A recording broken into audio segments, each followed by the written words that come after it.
வணக்கம் and welcome back to my channel. இன்றைக்கி நம்ம இந்த சுட்டெரிக்கும் வெயிலுக்கு வீட்டிலையே குளு குளுன்னு கோல்டு காஃபி, அதுவும் வீட்டில் இருக்கக்கூடிய கிளாஸ் பாட்டில் வச்சு சூப்பராக நுர ததும்ப காஃபி ஷாப்பில் கிடைக்கிற மாதிரியே சூப்பராக செய்ய போகிறோம். இதுக்கு மிக்சியோ மில்க் ஃப்ரோத்தரோ அல்லது பிளெண்டரோ எதுவுமே யூஸ் பண்ண போகிறது கிடையாது. யார் வேணாலுமே செய்யலாம். வெறும் 2 மினிட்ஸ் 3 மினிட்ஸ்லேயே இந்த காஃபி சூப்பராக போட்டுடலாம். வாங்க எப்படி செய்யலாங்கிறத பார்க்கலாம். இந்த மாதிரி ஒரு காலி பாட்டில் எடுத்துக்கோங்க. மேக் ஷுர் இந்த மூடி வந்து டைட்டாக இருக்கிற மாதிரி பார்த்து எடுத்துக்கோங்க. இல்லைன்னா நம்ம அதை குலுக்கும் பொழுது வெளியே லீக் ஆகிறதுக்கு வாய்ப்பு இருக்குது. அதனால் கொஞ்சமாக தண்ணி ஊற்றி ஃபஸ்ட்டு குலுக்கி செக் பண்ணுங்கள். வெளியே லீக் ஆகிறது மாதிரி இருந்ததுன்னா வேறு பாட்டில் நீங்கள் டைட்டாக மூடி உள்ள வேறு பாட்டில் எடுத்துக்கோங்க.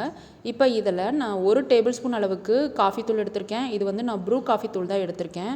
நீங்கள் உங்கள் வீட்டில் எந்த காஃபி தூள் இன்ஸ்டண்ட்டாக யூஸ் பண்ணுறதா இருந்தாலும் நீங்கள் எடுத்துக்கலாம். நீங்கள் இந்த மாதிரி கண்ணாடி பாட்டிலுக்கு பதிலாக பிளாஸ்டிக் பாட்டில் கூட எடுத்துக்கலாம். பிளாஸ்டிக் பாட்டில் நல்லதில்லை அப்படின்றதுனால நம்ம கண்ணாடி பாட்டில் யூஸ் பண்ணுறது சேஃப். இதில் 1.5 டேபிள் ஸ்பூன் அளவுக்கு சர்க்கரை சேர்க்குறேன். நீங்கள் வெள்ளை சர்க்கரைக்கு பதிலாக நாட்டு சர்க்கரை கூட யூஸ் பண்ணிக்கலாம்.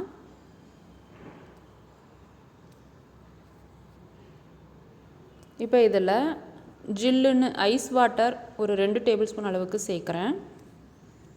இதை ஒரு ஸ்பூன் வச்சு கொஞ்சம் மிக்ஸ் பண்ணி விட்டுறலாம்.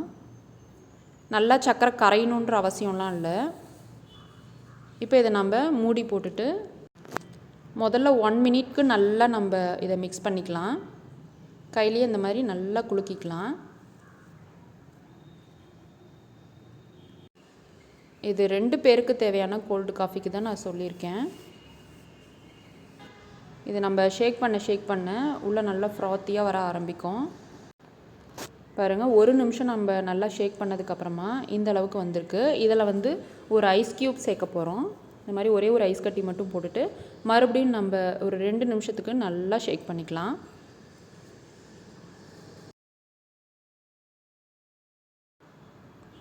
ஐஸ் கட்டி சேர்த்துட்டு ஒரு 2 நிமிஷம் நல்லா ஷேக் பண்ணதுக்கப்புறமா இந்த அளவுக்கு பாருங்கள், இன்னும் நமக்கு ஃப்ரூத்தியாக கிடச்சிருக்கு. இப்போ இது நமக்கு சர்வ் பண்ண ரெடி ஆயிடுச்சு. நம்ம சர்வ் பண்ண போகிற கிளாஸ் அல்லது டம்ளர் எது வேணாலும் எடுத்துக்கலாம். இதில் 4 பீஸ் ஐஸ் கட்டி சேர்த்துருக்கேன். இதில் நம்ம ரெடி பண்ணி வச்சுருக்க காஃபி மிக்சரை இதில் சேர்த்துக்கலாம். பார்த்திங்கனாலே உங்களுக்கு தெரியும் பாருங்கள் எவ்வளோ ஃப்ரோத்தியாக நமக்கு கிடச்சிருக்கு. இதுக்கு நம்ம பிளெண்டரோ மிக்சியோ எதுவுமே யூஸ் பண்ணலை. இப்போ இதில் நான் ஒரு 100 மில்லி பால் சேர்க்குறேன். காய்ச்சி ஆற வச்ச பால் நல்லா திக்காக இருக்கணும். அப்போ தான் காஃபி வந்து நல்லா டேஸ்ட்டாக இருக்கும். இது மேலே லைட்டாக நம்ம காஃபி பவுடர் தூவிட்டு சர்வ் பண்ணலாம்.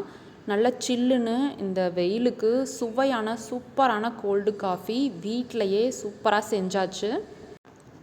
பார்க்கவே எவ்வளோ சூப்பராக இருக்குது பாருங்கள். நிச்சயமாக சொல்கிறேன், நீங்களும் இதே போல் ட்ரை பண்ணுங்கள். சூப்பராக வரும். நீங்களும் ட்ரை பண்ணி பார்த்துட்டு எப்படி இருந்ததுன்னு சொல்லுங்கள். இந்த ரெசிபி உங்களுக்கு நிச்சயமாக பிடிச்சிருக்கும். பிடிச்சிருந்தா வீடியோ லைக் பண்ணுங்கள். உங்களோட மற்ற ஃப்ரெண்ட்ஸ்க்கும் ஷேர் பண்ணுங்கள். தேங்க்ஸ் ஃபார் வாட்சிங்.